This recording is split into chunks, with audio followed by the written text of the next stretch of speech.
सन 1993 दिल्ली और उत्तर प्रदेश की सीमा पर बसा एक गांव पिथरा।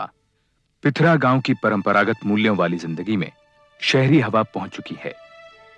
इसी गांव के कुछ लोग अपनी जमीनें बेचकर रातों रात अमीर भी हो चुके हैं। यहीं के बड़े बड़े सरोकारों से परे अपने हालात के भंवर में फंसी एक दुनिया है, एक मोटर मैकेनिक की मासूम बेटी पुष्पा की।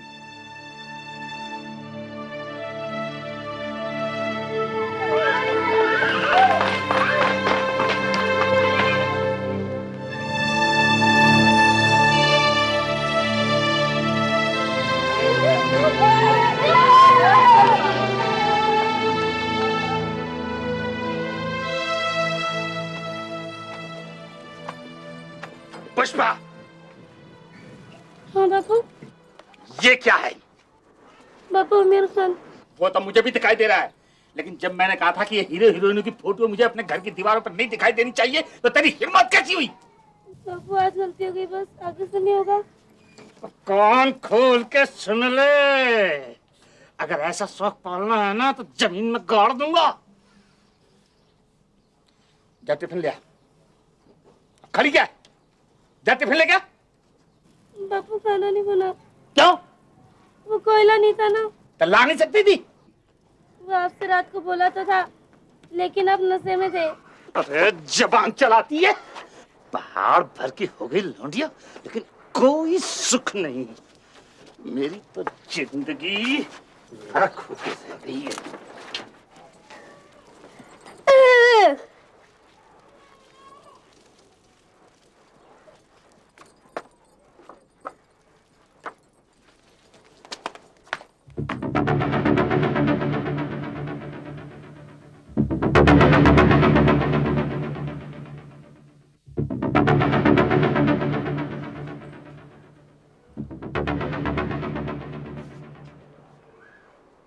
आज क्या कर रही है? नहा रही है क्या? तू हर वक्त भूत की तरह मेरे पीछे क्यों पड़ी रहती है? बीवी हो तेरी, नहीं तो तेरी तरह मैं भी दूसरों की कुछ तो शर्म कर। बड़ी शर्म कर रखी है ना तूने। तेरी सी तांगछा की वजह से मेरी बहन तक ने आना बंद कर दिया है। क्या कह रहा था उससे सरोज? वीडियो पे फिल्म दिखाऊंगा?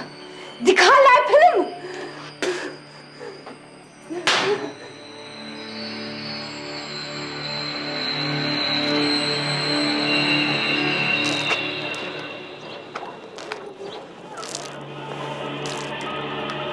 आज तो बड़ी गजब लग रही है तू, हाँ? हेमा मालिनी जैसी। चल चल अपना काम कर। काजल रोज लगाया कर, तू बड़ा फपता है तुझ पे। अब तू बड़ी हो गई, तेरा बापू छोटी छोटी बातों पे तुझ पे हाथ उठाता, मुझे बड़ी तकलीफ होती। बोला चाहिए था ना, दुकान से आके ले जाती हैं? पैसे आते रहते बाद में, तेरी अपनी दुकान है। चला जा, कितना कोयला चाहिए? नहीं, मैं बाद में ले जाऊंगी। अच्छा चल तू रुक, मैं ले आता हूँ, नहीं तो शाम को तेरा बापू आके फिर चिल्लाएगा तुझ पे। नहीं नहीं रुक, मैं आती हूँ।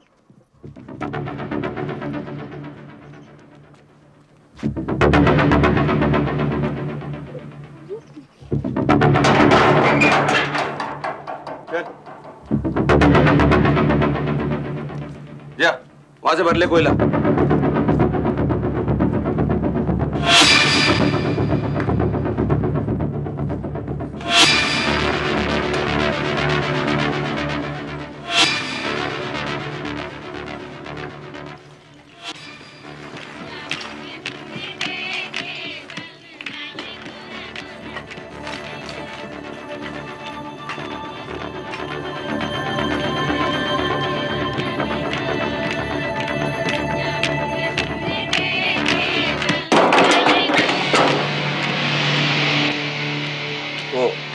आज दुकान बंद है ना, इसलिए दरवाजा खुला दिखेगा तो कोई भी मुंह उठा चला आएगा कोला लेने के लिए, और तुझे कोला लेते देख लिया मैं मना नहीं कर पाऊंगा। हैं?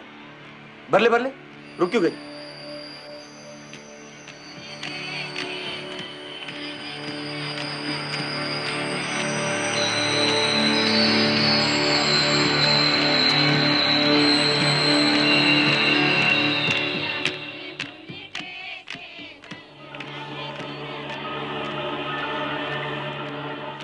वो तो मेरे घर वालों ने जल्दी कर दी, नहीं तो मैं तो तुझसे शादी करने वाला था। सच्ची, तेरी कसम। ये कैसे उल्टी सीधी बातें कर रहे हो तुम? और बस मुझे इतना ही चाहिए, मैं घर जा रही हूँ। कहाँ जाएगी तू?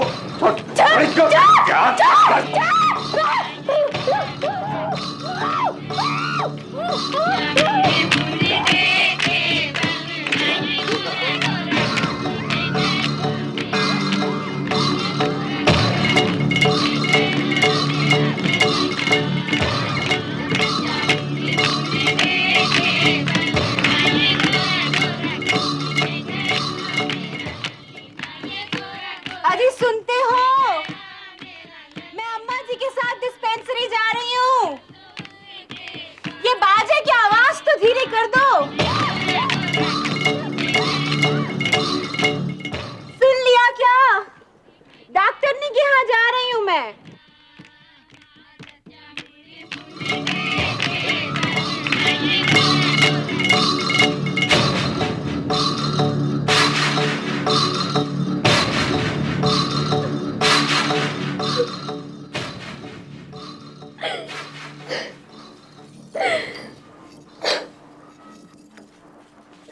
मजा आया ना?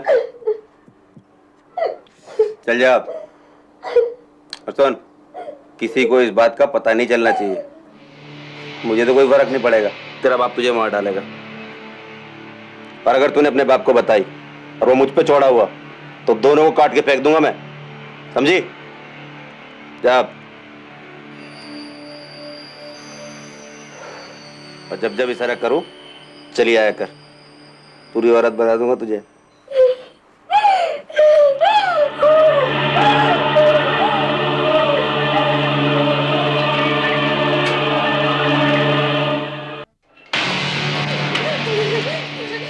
अगले 5 महीनों तक दीपचंद पुष्पा के साथ लगातार जबरदस्ती करता रहा। शुरुआत में वो पुष्पा को अपनी दुकान पर ही बुलाता रहा, लेकिन हिम्मत बढ़ने पर वो उसके घर भी पहुंचने लगा। पुष्पा को जिन हालात से गुजरना पड़ रहा था उनसे दर्शन लाल अनजान था। दीपचंद पुष्पा का मुंह बंद रखने के लिए उसे कई तरह की धमकियां देता रहता।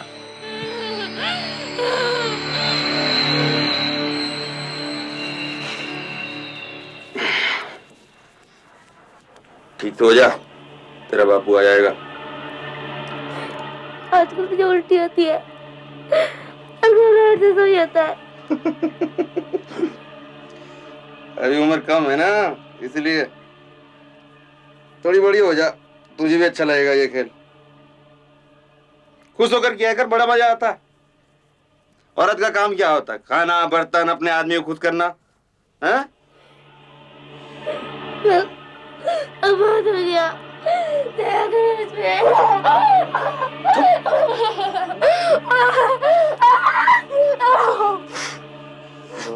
चुप करेगी ना, सबको बता दूंगा। गांव के सारे लौंडे आके दरवाजे पे लाइन लगाएंगे तेरे। ज्यादा बोलेगी बाजार में खड़ी करके कपड़े खोलूंगा तेरे। कौन दूर साली को चिनाल कहेंगी। पुष्पा की तबीयत लगातार बिगड़ने लगी।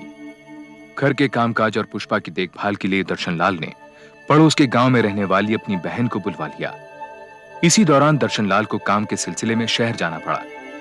पुष्पा की हालत देख बुआ ने उसे डॉक्टर के पास चलने को कहा। पुष्पी जिद नहीं करते हैं, हाँ? अरे देख तो सही अपना हाल, ना तुझे नहाने का होश है ना खाने का होश है, और कहती मुझे कुछ नहीं है। अरे मैं कहती हूँ कहीं पथरी वथरी ना हो, तेरी माँ को भी थी। तू चल मेरे साथ, उस डॉक्टरनी की दवाई खाएगी ना 2 दिन में ठीक हो जाए। चल उठ, चल जल्दी से तैयार हो जा, चल चल ना बेटा, चल उठ चल। क्या करूं, कैसे समझाऊं इसको? चल उठ। ये नीचे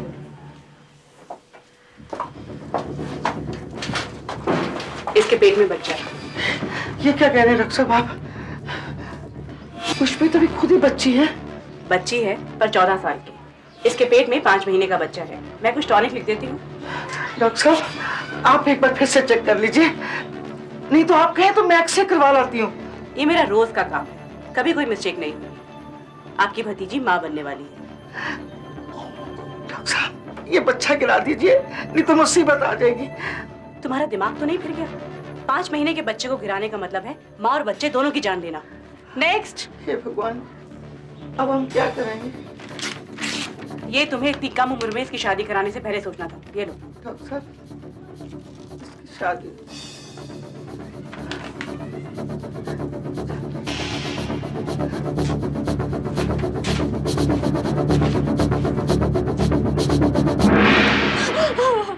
अरे कर्मचारी, ये तो बता किसके साथ मुंह काला किया तूने?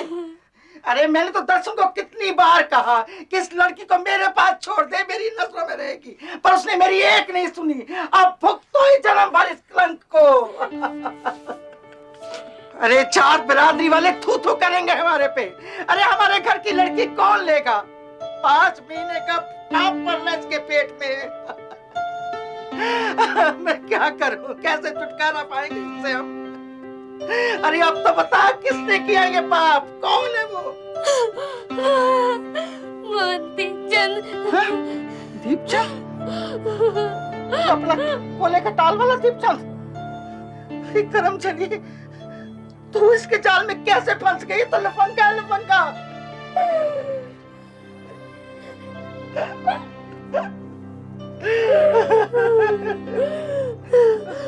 मैंने कुछ नहीं किया बुआ, कुछ नहीं किया मैंने। जबरदस्ती करी उसने मेरे साथ। तूने अपने बाप को क्यों नहीं बताया? कहता था तुम दोनों बाप बेटी को काट के फेंक दूंगा, किसी को बोला था।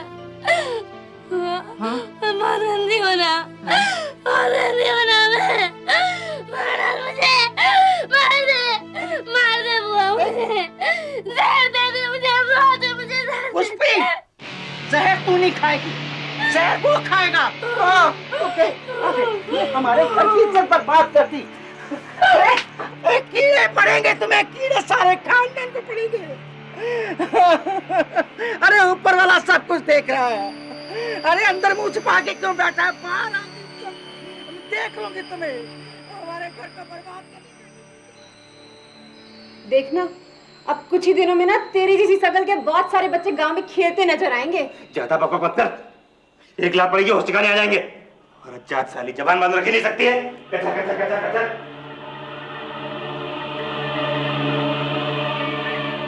अगले दिन बुआ पुष्पा को महिला सुरक्षा संगठन के दफ्तर ले गई। यहाँ की युवा समाज सेविका रंजना कौशिक का गांव में काफी सम्मान था और रौब भी। रंजना जी, हम तो बर्बाद हो गए ना। इसके चाल चलन के बारे में तो हम सबको मालूम था, लेकिन ये नहीं मालूम था कि इतनी छोटी बच्ची पर ये अत्याचार करेगा। हिम्मत से काम लो। अच्छा, पुष्पा की डॉक्टरी रिपोर्ट तो संभाल के रखी है ना? हाँ, रंजना ऐसी सजा दिलवाओ उसको कि 7 पुष्पों तक याद रखें। और ये तो अच्छा हुआ कि दर्शन नहीं यहाँ पर, वरना तो अभी मार काट हो जाती। और पुष्पा, इसको तो कभी नहीं छोड़ता वो। चिंता मत करो, मैं हूं ना। ये बताओ, ये दीपचंद की माली हालत कैसी है? जमीन बेच बेच कर पैसा बनाया है, कोले का टाल है उसका। 4 पैसे के आ गए, मोहल्ले भर में धूल जमाता फिरता है। हम गरीब सही, लेकिन इसका मतलब ये तो नहीं कि हमारी इज्जत उतारता फिरे। रंजना जी, बस इसको जेल भिजवाइए।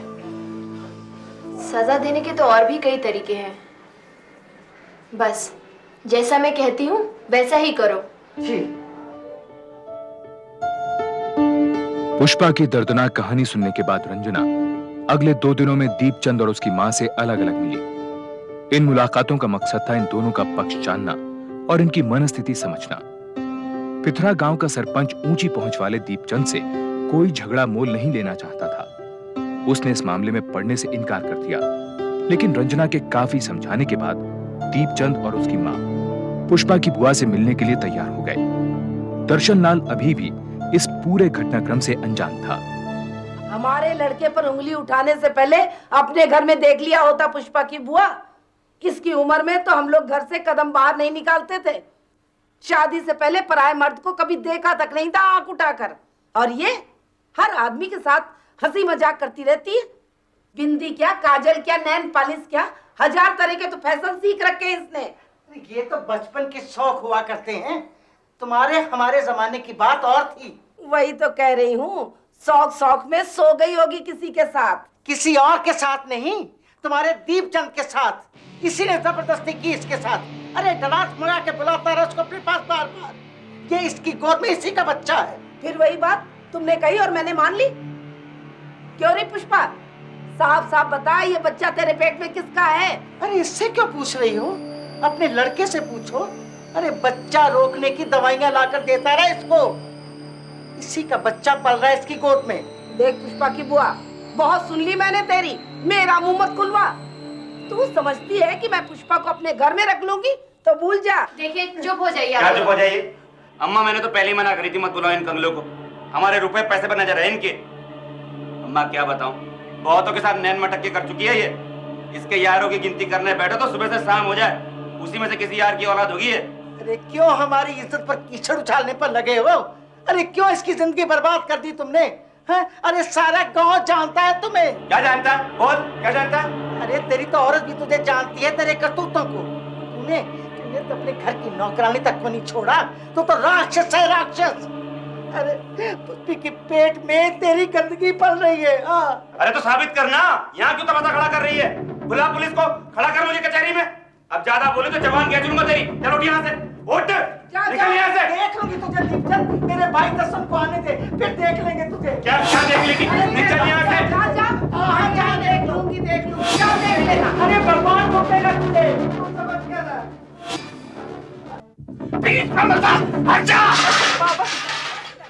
उस रात जब दर्शनलाल घर लौटा और उसे सारा वाकया मालूम चला तो वो गुस्से से बौखला उठा। उसे हैरानगी हो रही थी कि पुष्पा ने उसे ये बात पहले दिन क्यों नहीं बता दी। अरे तो मैं कैसे काट के फेंक देता, पागल क्या मैं? बचपन से मैंने तुझसे पाल पोस के बड़ा किया। कुछ में तो 1 साल की छोड़ के चली गई थी, तब से मैंने ही तो। पता नहीं क्या होगा इसका।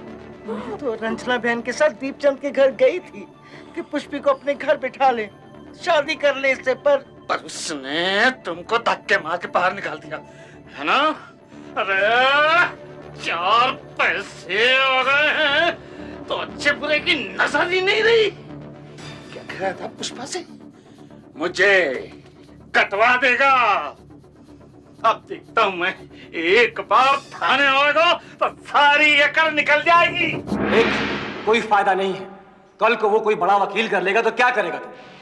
गवाही कोई है नहीं तेरे पास, ऊपर से 6 महीने गुजर चुके हैं। बहुत कमजोर केस है तेरा, और इस तरह की सैकड़ों FIR दर्ज है मेरे पास। दिखाऊं? और किसी का कुछ नहीं बिगड़ा। तो हाथ पे हाथ धर के बैठे थोड़े ना रहेंगे, इसको तो छोड़ूंगा नहीं। भारी शर्मिंदगी उठानी पड़ेगी तुझको। FIR दर्ज होने के बाद डॉक्टर तेरी छोरी का चेकअप करेंगे, उन कपड़ों को मंगवाएंगे जिनमें ये सब कुछ हुआ। लोग तरह तरह की बातें करेंगे तेरी छोरी के बारे में। कोई तो ये भी कहेगा कि अपनी मर्जी से करती होगी ये। बोल, तब किस किस का मुंह बंद करेगा तू? मैं उससे छोड़ूंगा तो नहीं। अरे कई साल लग जाते हैं कोर्ट कचहरी में। है हिम्मत तुझमें या तेरी छोरी में? एक आस पड़ोस का मामला है, आपस में कोई समझौता कर ले, फायदे में रहेगा। चाहे सारी जिंदगी कोर्ट कचहरी में गुजारनी पड़े मुझे, पर मैं छोड़ूंगा नहीं उसे। आप तो रपट लिखो जी मेरी। पुष्पा से लंबी पूछताछ की गई। मेडिकल एग्जामिनेशन से ये बात साबित हो गई कि पुष्पा के साथ कई बार शारीरिक संबंध बनाए जा चुके हैं, और ये भी कि वो मां बनने वाली है। इसके बाद इंडियन पीनल कोड की धारा 342 के तहत दीपचंद के खिलाफ बलात्कार और धारा 376 के तहत नाबालिग के साथ बलात्कार का आरोप लगाया गया। निकाल रहा है, धंधा करवाता साला। दीपचंद ने बलात्कार के आरोप को मानने से साफ इनकार कर दिया और उल्टा दर्शनलाल पर आरोप लगाने लगा। 20 दिन तक पुलिस हिरासत में रहने के बाद दीपचंद के परिवार ने उसे जमानत पर छुड़वा लिया।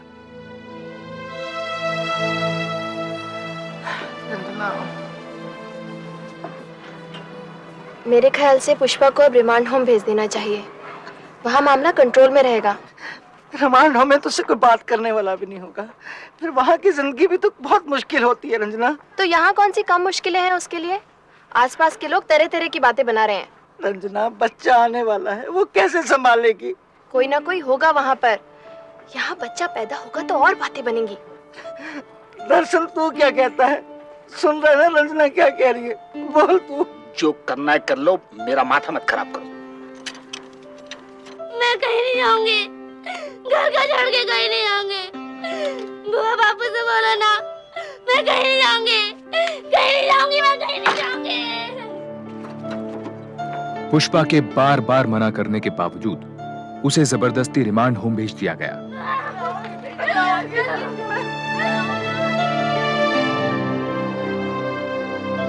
रिमांड होम की सूनी और बेरंग दुनिया में कितने दिन महीने गुजारने पड़ सकते हैं, इस बात का अंदाजा ना तो पुष्पा को था और ना ही उसके घर वालों को। कुछ महीनों बाद पुष्पा ने एक लड़की को जन्म दिया।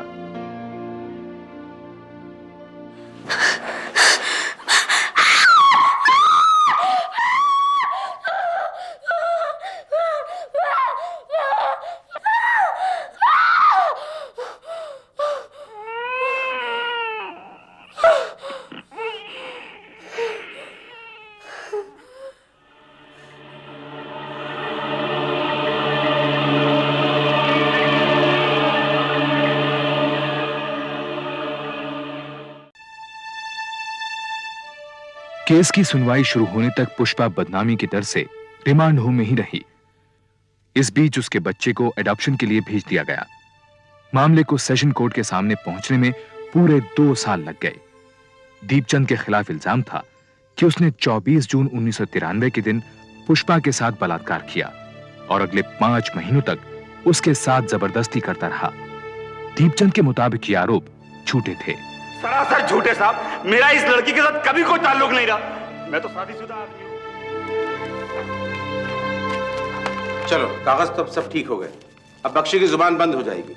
पिछली सुनवाई में तो पीछे पड़ा हुआ था ना कि लड़की की उम्र ज्यादा है और उसकी असली उम्र छुपाई जा रही है, लेकिन आज देखूंगा उसे।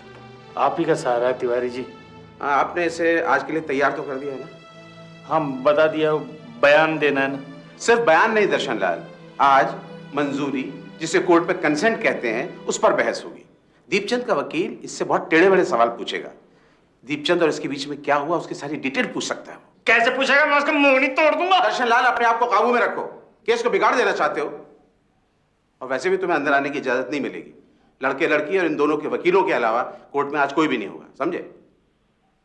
पुष्पा, आज तुम्हें बहुत हिम्मत से काम लेना बेटा। दीपचंद का वकील कहेगा कि तुम्हारा दीपचंद के साथ कुछ चक्कर था, तुम उसको चाहती थी, उसने कोई जोर जबरदस्ती नहीं की, और जो कुछ भी हुआ तुम्हारी रजामंदी से हुआ। लेकिन तुम्हें सिर्फ वही कहना है जो तुम पहले भी कह चुकी हो कि तुम्हारे साथ जबरदस्ती की गई थी। समझ गई ना? तुम सुन रही हो ना मेरी बात? बाबू, मुझे बहुत डर लग रहा है। मुझे नहीं जाना करा। वापस चलो,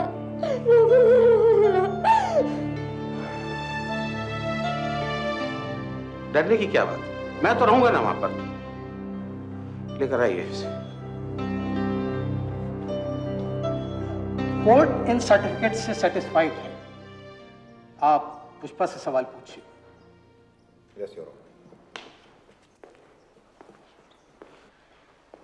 हाँ, तो पुष्पा, तुमने बयान दिया है कि दर्शन लाल की गैर हाजिरी में दीपचंद तुमसे बातें करने की कोशिश करता था, तुम्हारी तारीफ करता था, अक्सर अपने घर की खिड़की से तुम्हें घूरता रहता था। 2-3 बार तो उसने तुम्हें नहाते हुए देखने की भी कोशिश करी। क्या ये सही है? तुमने कभी किसी से इसकी शिकायत करी? नहीं। कभी तुमने अपने बापू को इस बारे में बताया? नहीं। नहीं, योर ऑनर, पुष्पा ने दर्शन लाल से कभी दीपचंद की शिकायत नहीं करी, क्योंकि दीपचंद ने कभी ऐसा कुछ किया ही नहीं जिसकी शिकायत की जा सके। मेरा मतलब, सच्चाई यह है योर ऑनर कि नई नई जवानी के जोश में यह पुष्पा दीपचंद पर डोरे डाल रही थी। अब घर गृहस्थी वाला मेरा मुवक्किल दीपचंद इसकी नजरों को, इसके ललचाई नजरों को, इसके इशारों को अनदेखा कर देता, लेकिन पुष्पा नहीं मानी और एक दिन दीपचंद की दुकान पर जा पहुंची, अंदर से दरवाजा बंद कर दिया और दीपचंद से लिपट गई। मेरे मुवक्किल दीपचंद ने समझाने की बहुत कोशिश करी, पर पुष्पा नहीं मानी। और फिर धीरे धीरे मेरा मुवक्किल दीपचंद भी अपने पर काबू नहीं रख पाया। आखिर ये भी तो कोई साधु महात्मा तो है नहीं। आप इस तरह से इस घटना का ब्यौरा दे रहे हैं बख्शी साहब, जैसे कि सब कुछ आपकी आंखों के सामने हुआ। क्या आप वहां मौजूद थे? नहीं था, लेकिन मुझे अपने क्लाइंट की सच्चाई पर पूरा भरोसा है। ये एक शरीफ आदमी को बेवजह फंसाने की कोशिश की जा रही है मिलॉर्ड। शरीफ आदमी? योर ऑनर, इस आदमी की शराफत के किस्से गांव का बच्चा बच्चा जानता है। इसके ओछेपन की वजह से गांव की औरतों ने इसके घर में आना जाना बंद कर रखा है। कितनी मरतबा इसके खिलाफ पुलिस में शिकायत भी दर्ज की गई, लेकिन हमेशा पैसा खिलाकर ये आदमी बचता चला आ रहा है। इस आदमी ने इस मासूम बच्ची के साथ बलात्कार किया है, ये एक सच्चाई है योर ऑनर। अगर दीपचंद ने इसके साथ रेप किया था तो ये चिल्लाई क्यों नहीं, आवाज क्यों नहीं लगाई इसने किसी को? बोलो, जवाब दो, चिल्लाई थी कि नहीं? चिल्लाई थी, लेकिन उसने मेरा मुंह बंद कर रखा था। 20 मिनट, आधा घंटा तक तो तुम दुकान में थी, क्या सारा वक्त इसने तुम्हारा मुंह बंद कर रखा था? मैं डर गई थी, मुझे होश भी नहीं रहा था। झूठ, एकदम झूठ। तुम डरी नहीं थी, तुमने आवाज इसलिए नहीं लगाई क्योंकि तुम्हें अच्छा लग रहा था। योर ऑनर, उस दिन और उस दिन के बाद इन दोनों के बीच में जब भी शारीरिक संबंध बने, पुष्पा की मनमर्जी से बने, ना कि दीपचंद की जबरदस्ती से। योर ऑनर, बच्चा ठहर जाने के बाद जब दर्शन लाल को इस बात का पता चला तो उसने मौके का फायदा उठाने की सोची। मेरे मुवक्किल दीपचंद पर जो भी इल्जाम दर्शन लाल ने लगाए हैं वो सिर्फ और सिर्फ पैसे के लालच में लगाए।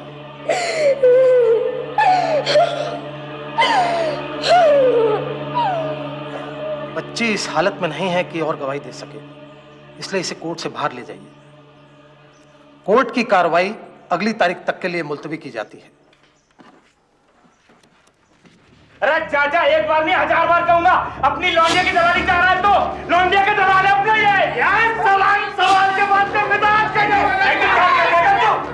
इतनी इज्जत वाला था, डूब के मारा। ये इसको देखो चाचा, अब देख लूंगा मैं तुझे। इतनी इज्जत वाला को डूब के मर जाता कहीं। मेरी लौंडिया जगह जगह मुंह डाल फिर रही थी, तब काम ही तेरी इज्जत। छोटे बड़े का तो लिहाज करा कर। चुप करे तो। बेचारी पुष्पा पता नहीं कौन से जन्मों का फल भुगत रही है। भगवान जाने कैसे गुजरेगी उसकी पहाड़ जैसी जिंदगी। अरे तू कब से उसकी सगी बन गई? इतनी ज्यादा हमदर्दी है तो चली जाओ उसके साथ, मुझे कोई फर्क नहीं पड़ने वाला। लुगाइयों की कमी नहीं है मेरे पास।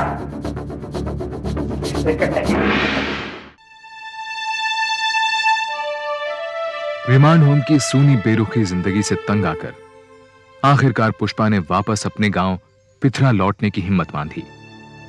देखो देखो, पुष्पा आ गई।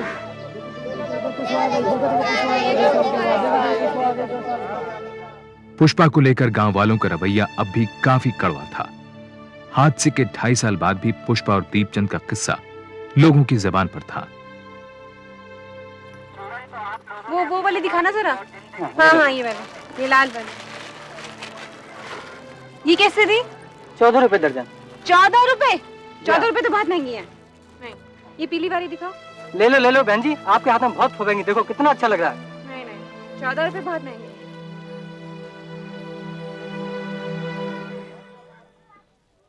अरे ये क्या कर रही है? ला दे मुझे, चला। अब कौन लेगा इन्हें? सत्यानाश कर दिया ना। पैसे हैं मेरे पास। अरे पैसे कौन बात कर रहा है? बेचारे दीपचंद को तो तूने कचहरी में दे दिया। वो तो पैसे देने से रहा, क्या कोई नया फंसा है?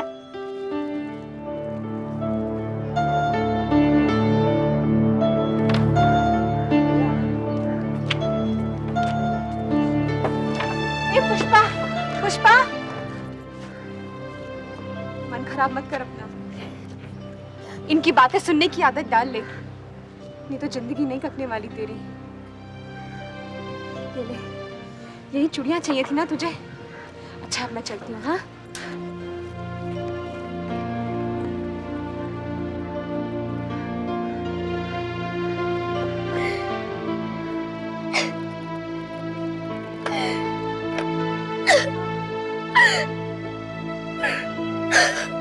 ऑनर, मैं अपने मुवक्किल दीपचंद के केस के दीपचंद के वकील सुरेंद्र बख्शी ने डॉक्टरी जांच की रिपोर्ट को भी पुष्पा के खिलाफ इस्तेमाल करने की कोशिश की।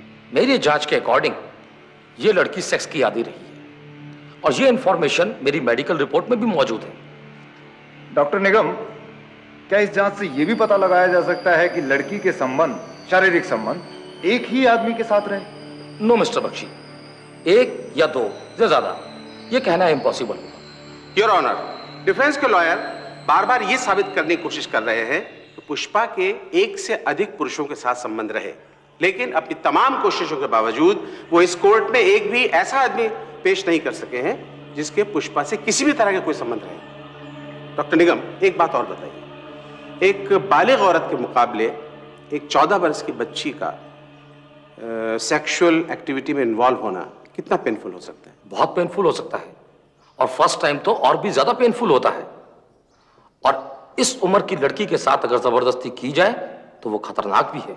योर ऑनर, दीपचंद ने पुष्पा के साथ जो कुछ किया उसे सिर्फ दरिंदगी ही कहा जा सकता है। एक 14 बरस की मासूम बच्ची के साथ बलात्कार, फिर धमकियां देकर लगातार उसका फिजिकल एक्सप्लॉयटेशन, यहां तक कि जब उसके पेट में 5 महीने का बच्चा आ गया तब भी उसने उस पर दया नहीं। एक छोटी सी बच्ची को इस उम्र में मां बना दिया, और डिफेंस लॉयर ये कहना चाहते हैं कि ये सब कुछ पुष्पा चाहती थी, पसंद करती थी। ये जो केस अदालत के सामने रखा गया, अदालत इस निर्णय पर पहुंची कि पुष्पा की तरफ से कोई सहमति नहीं थी, और ये कि कानून के मुताबिक अगर सहमति हो भी तो नाबालिग के साथ शारीरिक संबंधों को बलात्कार ही माना जाएगा। बलात्कार और नाबालिग के साथ बलात्कार के इल्जाम में कोर्ट ने दीपचंद को 7 साल की कड़ी कैद की सजा सुनाई।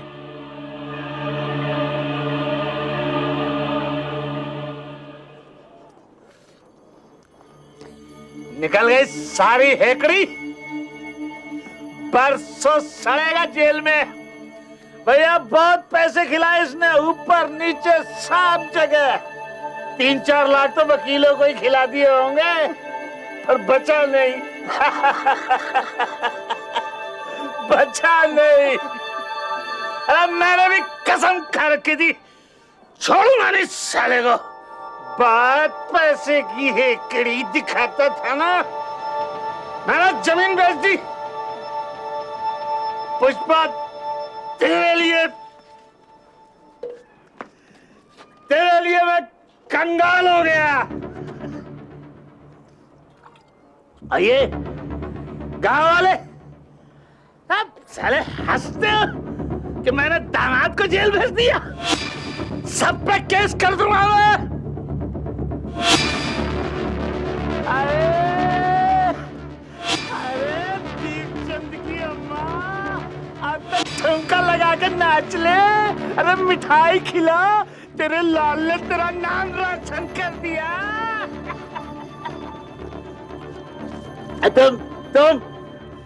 तुम सारे खड़े खड़े क्या देख रहे हो? तमाशा हो रहा है? हो गया तमाशा, अब जाओ खेले कूदो नाचो। दीपचंद की अम्मा,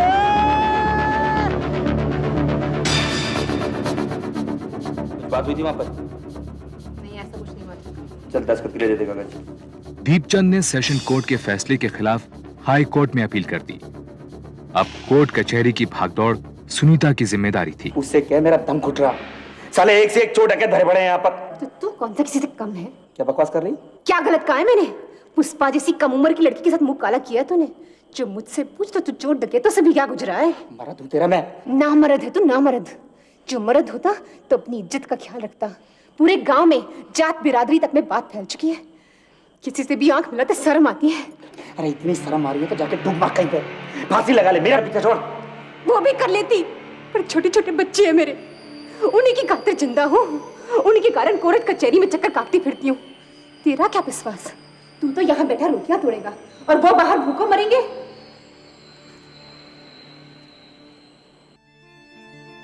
दर्शनलाल के सामने फिलहाल एक ही मकसद था, हर हाल में दीपचंद को सजा दिलवाना।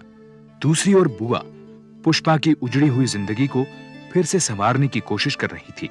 बुआ ने कई जगह रिश्ते की बात चलाई, लेकिन लोगों ने पुष्पा के चरित्र पर उंगली उठाकर साफ इनकार कर दिया। आखिरकार बुआ ने एक परिवार को बातचीत के लिए मना ही लिया। अब दर्शनलाल जी, हम आपकी लड़की से कोई एतराज नहीं कर रहे। अब जो हो गया सो हो गया, उसमें इस बेचारी का क्या दोष है? हमारी पुष्पी बहुत सियानी है, सारे घर का कामकाज यही संभालती है। हमारे घर में काम है ही कहाँ। अरे ये तो राज करेगी, राज। हाँ वो घर की बात तो कर ले। मेरा लाल। वो पैसे की बात तो हो गई, अब मेरा है घर कच्चा, जरा उसे भी पक्का करवा ही दो। खर्चा ज्यादा हो रहा है दर्शन लाल जी।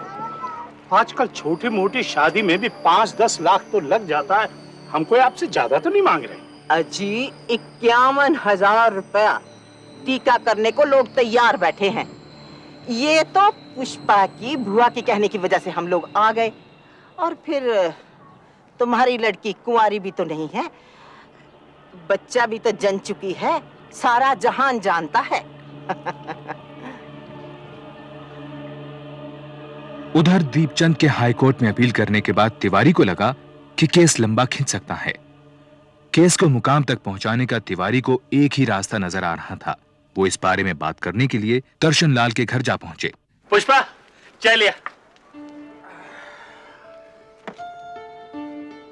कुछ पैसे की मुआवजे की बात चली। अब बहुत लोगों ने करी थी मुआवजे की बात, पर दिल नहीं माना।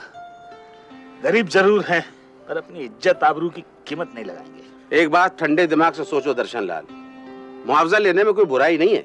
छोड़ो तिवारी जी, कुछ और बात करो। यहाँ तक तो गाड़ी खींची लाया हूँ, हाई कोर्ट में भी लड़ लेंगे, मुआवजा नहीं लेंगे। तो मेरी बात समझ नहीं रहे हो दर्शन लाल। अगर इसको सजा हो भी गई तो कितने दिन की होगी? साल, 2 साल, 5 साल, उसके बाद दीपचंद बाहर आ जाएगा। लेकिन जरा इस बच्ची के बारे में सोचो, इसकी पूरी जिंदगी सामने पड़ेगी। अगर मुआवजा ले लोगे तो इसका कुछ भला हो जाएगा। सुरेंद्र बख्शी ने अपने मुवक्किल दीपचंद की जमानत की अर्जी हाई कोर्ट के सामने रखी, लेकिन पुष्पा के वकील दीनदयाल तिवारी ने इसका जोरदार विरोध किया। तिवारी की दलील थी कि दीपचंद से पुष्पा की जान को खतरा है, क्योंकि वो बलात्कार के समय पुष्पा को जान से मारने की धमकियां दिया करता था। Objection my Lord. Objection overruled. Prosecution lawyer की बात सुनने के बाद अदालत को लगता है कि दीपचंद जैसे कैरेक्टर के आदमी पर विश्वास नहीं किया जाना चाहिए। लिहाजा इन हालात के अंदर मुल्जिम दीपचंद की जमानत की अर्जी को नामंजूर किया जाता है। Thank you my Lord. अदालत से मेरी एक रिक्वेस्ट और है। पिछले 2.5 बरस पुष्पा के लिए बहुत तकलीफों भरे गुजरे हैं। अब उसकी उम्र 17 बरस हो चुकी है। इस केस के चक्कर में दर्शन लाल की आर्थिक स्थिति भी बहुत खराब है। वो कर्ज में डूब चुका है और इस सब का कारण है दीपचंद। इसलिए दीपचंद के सिर्फ जेल चले जाने से पुष्पा की तकलीफें खत्म नहीं हो जाती। इसीलिए पुष्पा को कोई मुआवजा भी मिलना चाहिए। माय लॉर्ड, ये तो मेरे क्लाइंट के साथ ज्यादती होगी। दीपचंद के जेल में होने की वजह से उसका सारा काम धंधा चौपट हो चुका है। घर में जमा किया हुआ जो भी पैसा था वो धीरे धीरे मुकदमे और घर खर्च में निकल चुका है। पिछली तमाम बातों को भूलकर मेरा मुवक्किल दीपचंद पुष्पा की मदद के बारे में सोच सकता है, लेकिन कैसे करे? वो तो सलाखों के पीछे है। एक रास्ता हो सकता है, अगर दीपचंद को रिहा कर दिया जाए तो वो बाहर आकर कुछ काम धंधा, कुछ कमाई करके पुष्पा के हर जाने की रकम अदा कर सकता है। अगर मुल्जिम दीपचंद पुष्पा की भलाई के लिए कुछ करता है तो अदालत उसके केस पर नरमी से गौर करेगी। मुआवजा देने से सजा कम हो जाएगी क्या? दीपचंद मुआवजा देने के लिए हरगिज तैयार नहीं था। सुनीता अगले कुछ दिनों तक उसे समझाती रही कि अगर मुआवजा देकर सजा कम हो जाए तो कोई बुराई नहीं है। आखिरकार सुनीता ने दीपचंद को राजी कर ही लिया। जो तेरे मन में आए वो कर, मुझे यहां से बाहर निकलवा बस। और इस सिलसिले में दोनों तरफ के वकीलों की मुलाकात भी तय करवा दी। दीपचंद बोलो। भैया मेरे पास देने के लिए ज्यादा रकम नहीं है। तुम्हारे पास बचने के उपाय भी बहुत कम है दीपचंद। मालूम है। कितने पैसों से पेट भरेगा इसका? कितने पैसे चाहिए इसको पुष्पा के? पुष्पा के नहीं, पुष्पा को जो तूने दुख दिए उसकी एवज में। एक ही बात है। एक ही बात नहीं है। अब देख पे दीपचंद, अब जबान संभाल के बात करने उंगली किसको दिखा रहा है तू? क्या कह रहे हो दर्शन? समझाओ वकील साहब इसको। शांति से काम। वकील साहब समझाओ नहीं तो फिर मैं आखिरी बात बोल रहा हूँ। मुआवजे के 6 लाख रुपए चाहिए। बहुत ज्यादा है। मेरे घर में नोटों के पेड़ नहीं लगे हुए हैं। मैं 2-2.5 लाख से ज्यादा नहीं दे सकता। मंजूरी हो तो बता देना। चलो वकील साहब। अरे तो एहसान किसे जता रहा है? अपने को बकसवाने के बदले में दे रहा रकम। इसकी हेकड़ी तो देखो। अरे भूल जाओ उसकी हेकड़ी को दर्शन लाल। हमें नहीं लेना मुआवजा। ठीक है, मत लो मुआवजा, लेकिन आगे क्या होगा उसकी तो सोचो। सुप्रीम कोर्ट में केस जाएगा तो दिल्ली जाना पड़ेगा बार बार। 5-6 साल तक ये केस खींचेगा। उसका तो कुछ नहीं बिगड़ेगा, घाटा तुम्हारा हो जाएगा। और तब तक तुम्हारी लड़की 21-22 साल की हो जाएगी। उस उम्र में कौन उससे शादी करेगा? अगर सुप्रीम कोर्ट में दीपचंद जीत गया तब क्या होगा? तुम्हारी लड़की की ज्यादा बदनामी होगी। इसीलिए कह रहा हूं दर्शन लाल, ये मुआवजा मिल रहा है, ले लो। बोलो, कागजात तैयार करूं? माय लॉर्ड, सेक्शन 376 में साफ लिखा है, अदालत मुल्जिम की सजा जितना चाहे कम कर सकती है यदि कुछ विशेष कारण हो तो। और कौन सा विशेष कारण? मैं गरीब हूँ, है ना? गरीब की जरूरत सबकी भाभी, गरीब की बहन बेटियों की इज्जत लूट लो और फिर हजाना देकर के छूट जाओ। दर्शन लाल, तुम बैठ जाओ। I am sorry my Lord, ये बात अभी तक क्लियर नहीं हुई है कि ये मामला बलात्कार का है या आपसी रजामंदी का। पुष्पा को जो बच्चा हुआ वो उसकी जिम्मेदारी अब नहीं है, उसे अडॉप्ट कर लिया गया है।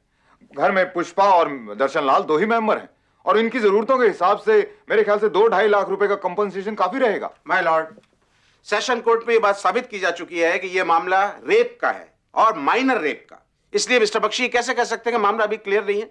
मिस्टर बख्शी, आप अपने क्लाइंट की 7 साल की कड़ी सजा कम करवाना चाहते हैं और मुआवजे के तौर पर देना चाहते हैं सिर्फ 2 या 2.5 लाख रुपए। ऐसा आपने सोच भी कैसे लिया? माय लॉर्ड, मुआवजे के लिए कम से कम 6 लाख रुपए होने चाहिए, वरना इस कॉम्प्रोमाइज का कोई मतलब नहीं। अदालत इस नतीजे पर पहुंची है। जज का मानना था कि जब पहली बार दीपचंद और पुष्पा के बीच शारीरिक संबंध बने तो ऐसा हो सकता है कि उसमें पुष्पा की सहमति रही हो, इसलिए दीपचंद के खिलाफ धारा 342 के तहत कोई मामला नहीं बनता। लेकिन पुष्पा क्योंकि उस वक्त नाबालिग थी, इसलिए चाहे उसकी सहमति हो या ना हो, उन शारीरिक संबंधों को सेक्शन 376 के तहत बलात्कार ही माना जाएगा। कोर्ट ने मुआवजे की रकम 4 लाख रुपए तय की और दीपचंद की सजा को 7 साल से घटाकर 6 महीने कर दी। मुआवजा दिलवाकर सजा कम करने के हाई कोर्ट के इस फैसले का समाज में काफी विरोध हुआ, लेकिन धीरे धीरे लोग इस बात को भूल गए। सर्वे देवताभ्यो नमः, सूर्य देवताभ्यो नमः, चंद्र देवताभ्यो नमः, भौम देवताभ्यो नमः, बुद्ध देवताभ्यो नमः। मुआवजे की रकम का एक बड़ा हिस्सा पुष्पा की शादी पर खर्च हुआ, ताकि शादी हो जाए तो जल्द से जल्द पुष्पा पिथरा गांव से दूर चली जाए। देवताभ्यो नमः, बृहस्पति देवताभ्यो नमः, शुक्र देवताभ्यो नमः, शनि देवताभ्यो नमः। दीपचंद कुछ महीने की सजा काटकर घर लौट आया। दीपचंद के दिन फिर उसी मौज मस्ती के साथ गुजर रहे हैं, मानो कभी कुछ हुआ ही ना हो। लेकिन पुष्पा का जीवन शादी के बाद भी भंवर में फंसा हुआ है। ससुराल वाले उसे वो हादसा भूलने नहीं दे रहे हैं।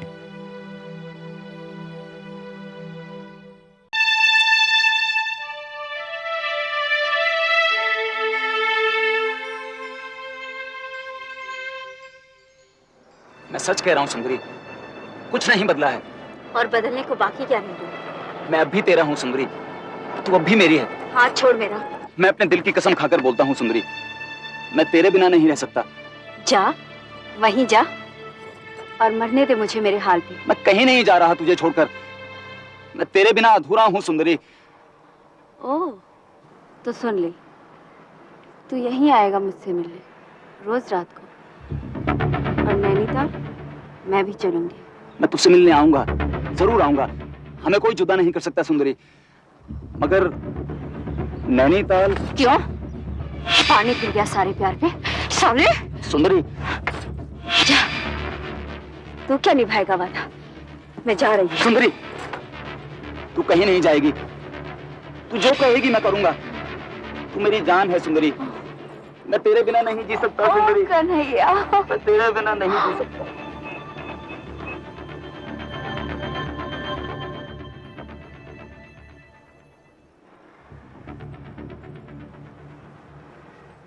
सुंदरी कन्हैया के मकान में किराएदार थी, वो और उसकी मां।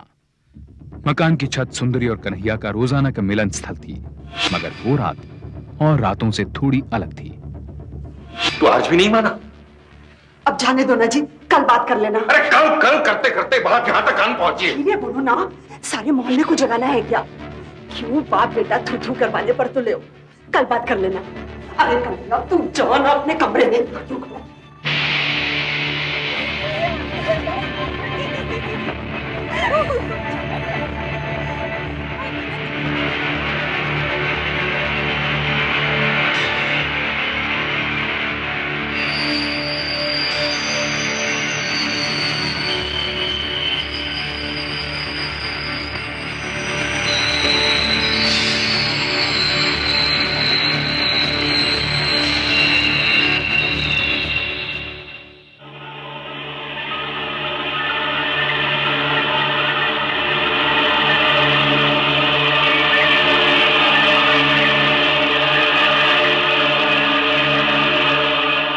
मीना लाल और कन्हैया सेठ के परिवार एक ही मोहल्ले में रहते थे। लाल साहब ने शादी में 2.5 लाख रुपए बतौर दहेज दिया था, लेकिन नकद नहीं। मीना ने कन्हैया की उसके प्रति बेरुखी का यही कारण समझा। एक ही मोहल्ले में रहने के बावजूद लाल परिवार को कन्हैया और सुंदरी के बारे में कुछ पता नहीं था। अगली रात जब वो फिर छत की ओर जा रहा था। कहां जा रहा? आपको मालूम तो है। जा अपने कमरे में बहू के पास। बहू है वो आपकी? और तेरी है वो जो छत पर तेरा इंतजार कर रही? साली न जात की न रूप रंग की। अरे उसे तो मैं अभी घर से बाहर निकालता हूं। निकाल के देखो जरा। अरे कन्हैया, तेरा तो दिमाग खराब हो गया है। मालूम भी है कितना दिया है उन्होंने? कितना? शादी भी मैंने उसी के लिए की है। अरे इतनी पढ़ी लिखी बीवी तुझे मिलेगी तूने सपने में भी नहीं सोचा होगा। और कितना मुनाफा होने वाला कारोबार में तुझे। कारोबार मैं चला रहा हूं, घर मैं संभाल रहा हूं, सारे कर्ज मैं उतारे हैं। अगर मेरी जिंदगी में किसी ने टांग अड़ाई ना तो क्या?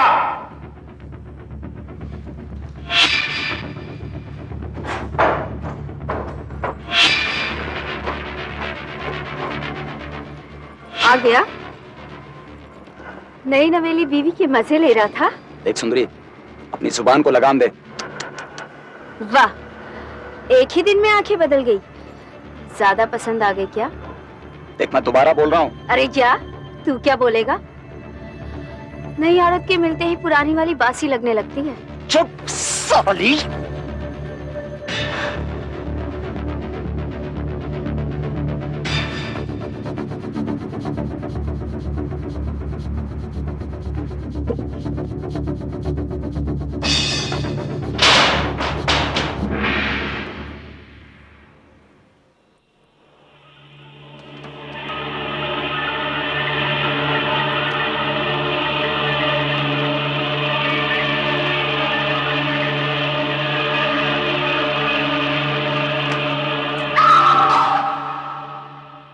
मीना 2 दिन बाद ससुराल से आई। उसके चेहरे पर मुस्कान तो वही थी, लेकिन कहीं कुछ बदल गया था। वो मां से बातें करते करते चुप हो जाती थी। छोटी बहन के साथ खिलखिलाते हुए अचानक कहीं खो जाती और कोशिश करती कि वो अपने पिता के सामने कम से कम पड़े, जिनकी वो सबसे ज्यादा लाडली थी। मीना, मीना, क्या हुआ बेटे? सच सच बता, क्या बात है बेटे? मैं गुम खड़ी थी, वो सामने पतंग है ना, उसको देख रही थी। वो एकदम आप आ गए, इससे चौंक गई। नीरू आ गई कॉलेज से? अरे नीरू आएगी तो सबसे पहले सीधा यहीं आएगी ना। शादी के एल्बम में सब लोग पूछ रहे थे कि ये लड़की कौन है। बड़ी सुंदर है, शादी हो गई या नहीं? मैंने कहा ना तो हुई है और ना ही करने का इरादा है। अभी तो वो पढ़ेगी, डॉक्टर बनेगी और फिर। मीना, तुम मुझसे कुछ छुपा रही हो बेटे? कुछ नहीं पापा। ये लो एक और नैनीताल की टिकट। वैसे तुम दोनों के टिकट तो मैं पहले ही भेज चुका हूं, फिर एक और टिकट किस लिए चाहिए थी? और ये सुंदरी कौन है? उनकी मुंह बोली बहन, बोल रही थी कि साथ चलेगी। तुम दोनों के हनीमून में कोई और साथ चलेगा? मैं कुछ समझा नहीं बेटे। पापा, अभी तो मैं उस घर में नई हूँ और सब कुछ समझने में देर तो लगेगी ना। अभी तो मैं सबसे ठीक से मिली भी नहीं।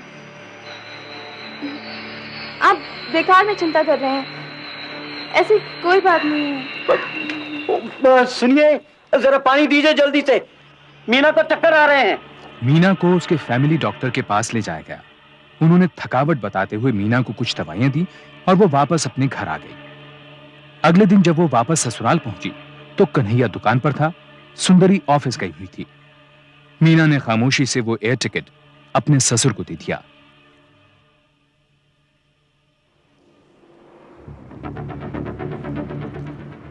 तूने सुंदरी का एयर टिकट बाबूजी को दे दिया? हाँ। मैंने तुझसे कहा था मुझे देना। आप थे नहीं। रात तक इंतजार नहीं कर सकती थी? मैं समझ नहीं पा रही हूँ, आपको दिया उनको दिया क्या फर्क पड़ता है? फर्क? ठहर, तुझे अभी फर्क समझा देता हूँ। सुंदरी, क्या बात है? इसको जानती है?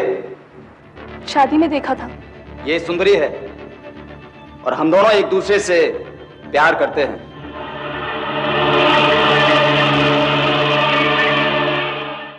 ये सुंदरी है और हम दोनों एक दूसरे से प्यार करते हैं और इसीलिए ये भी हमारे साथ जा रही है, इससे पहले कि तुझे कोई और बताए।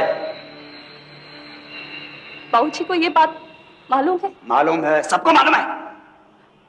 इस घर में वही होता है जो मैं चाहता हूं, समझी? तो आपने मुझसे शादी क्यों की? तो की और कान खोल के सुन ले, ये बात घर के बाहर नहीं जानी चाहिए, समझी? मैं अपने पापा के घर जाना चाहती हूँ। पापा की धौंस दिखाती है? कहीं नहीं जाएगी तू, कहीं नहीं जाएगी। अरे देख, कन्हैया भैया की आवाज है, चल चल कर देखते हैं। अरे यार, माँ जाग जाएगी।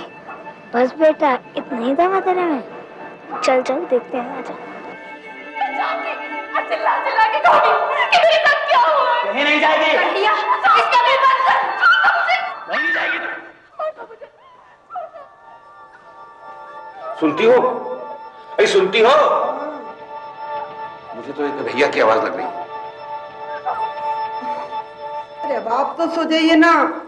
मियाँ बीबी आपस में नहीं लड़ेंगे तो क्या गैरों से लड़ेंगे? न जाने किस मनूस घड़ी में पैदा हुआ था ये सत्यानाशी। दुखी हो गया मुझसे।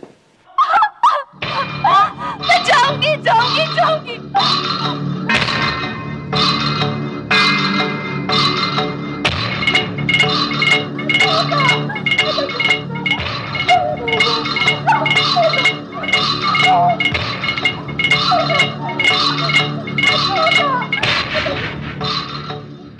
अनिल, ज्यादा मजा आता है दूसरों के घरों में झांकने में, हाँ? चलो वापस आओ। क्या हो रहा था वहाँ? कुछ नहीं।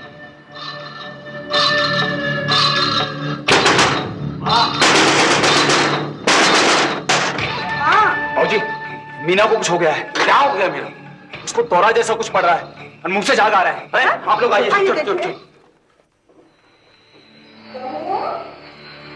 क्या हुआ बेटा? बहू,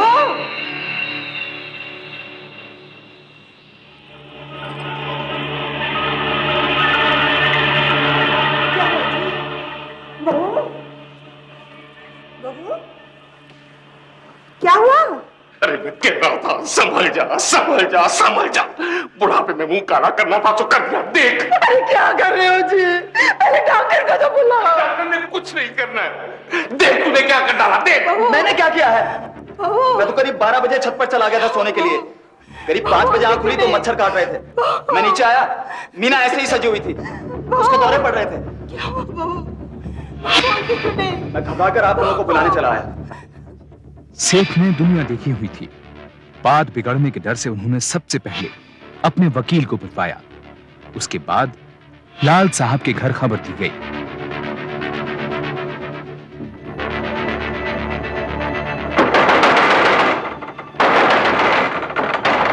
मीरू, मीना बेहोश हो गई है। क्या? हाँ, यही बताने के लिए मैं यहाँ आया हूँ। मम्मी पापा जल्दी आइए, दीदी को कुछ हो गया है। मीना बेहोश हो गई है। मैं यही बताने के लिए आया हूँ। आप लोग जल्दी चलिए आइए। आइए। मैं भी आ रही। डैडी प्लीज जल्दी से डॉक्टर को बुलाइए। क्या हो गया? मेरी बच्ची को देखो जाके। तुम चलो, मैं बाद में आता हूँ। उठा नहीं जा रहा।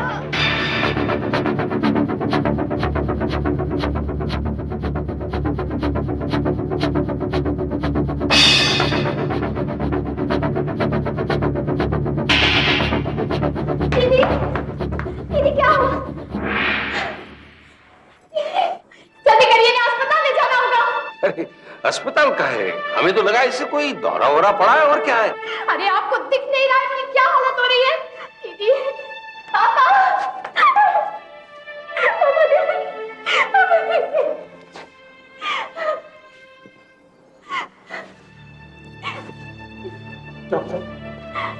क्या हुआ है मीना को? देखिए, मैं डॉक्टर नहीं हूँ, एक वकील हूँ और यहाँ एक दोस्त की हैसियत से आया हूँ।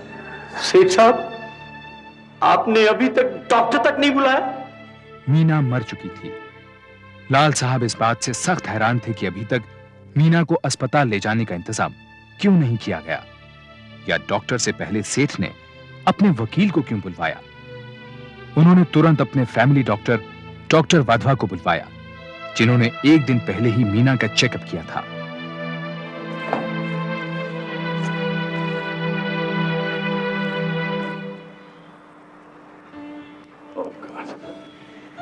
साल हो गए, लेकिन इस बच्ची की मौत सुबह 5 बजने के कम से कम 2-3 घंटे पहले हो चुकी है।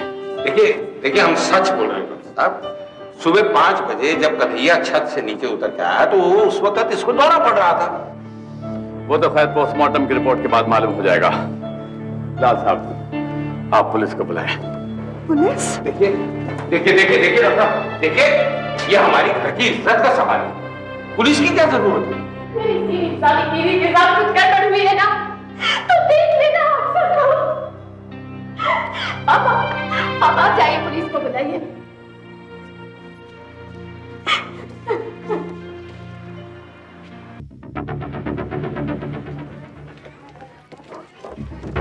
सच्ची में अम्मा, वो जो रहती है ना वहाँ सुंदरी, वो और कन्हैया भैया और तीसरी वाली रो रही थी। तुम दोनों गए क्यों थे वहाँ? मरने के लिए? हाँ? अगर अब घर से बाहर कदम निकाला तो टांग तोड़ दूंगी, समझे? इंस्पेक्टर, मेरी बेटी अचानक कैसे मर सकती है? वो बीमार नहीं थी और कल तक तो बिल्कुल ठीक ठाक थी।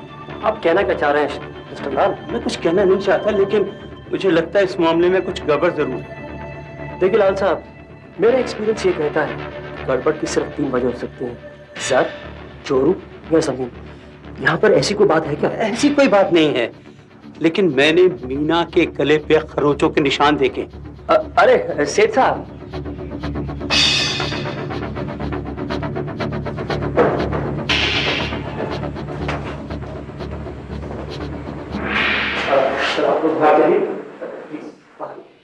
इंस्पेक्टर बग्गा ने ना तो कोई फिंगरप्रिंट्स लिए और ना ही मीना की लाश की तस्वीरें खींची। उसने जोर दिया कि डॉक्टर वाधवा समेत सब लोग कमरे से बाहर चले जाएं, जिससे वो मीना के शरीर को पोस्टमार्टम के लिए ले जा सके। ये पुलिस इंस्पेक्टर अंदर क्या कर रहा है और वो लोग उससे क्या बात कर रहे हैं? मुझे तो कुछ समझ नहीं आ रहा है। भाई लाल साहब, मुझे तो इस मामले में कुछ गड़बड़ मालूम होती है। अब सब कुछ पोस्टमार्टम की रिपोर्ट के बाद मालूम चलेगा। सेठ साहब आप चलिए। आप नहीं लाल साहब, हम सब जरा कमरे को शिफ्ट कर देना। जी सर।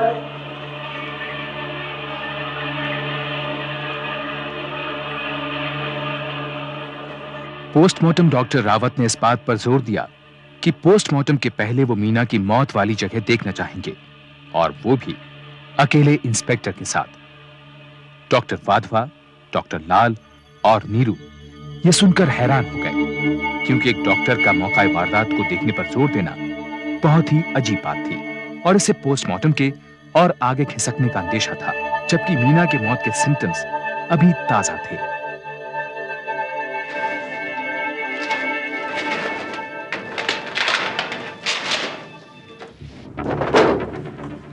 इंस्पेक्टर, ये डॉक्टर लाल ने अपने एफआईआर में क्या लिखवाया है? यही कि उनकी बेटी बिल्कुल ठीक थी, सेहतमंद थी, बीमार नहीं थी और उसकी मौत यूं नहीं हो सकती थी, मौत नेचुरल नहीं। अगर ये डॉक्टर लाल बार बार क्यों कह रहे हैं कि उनकी बेटी सेहतमंद थी? मुझे तो लगता है वो कुछ छुपा रहे हैं। शायद मीना की कोई बीमारी हो।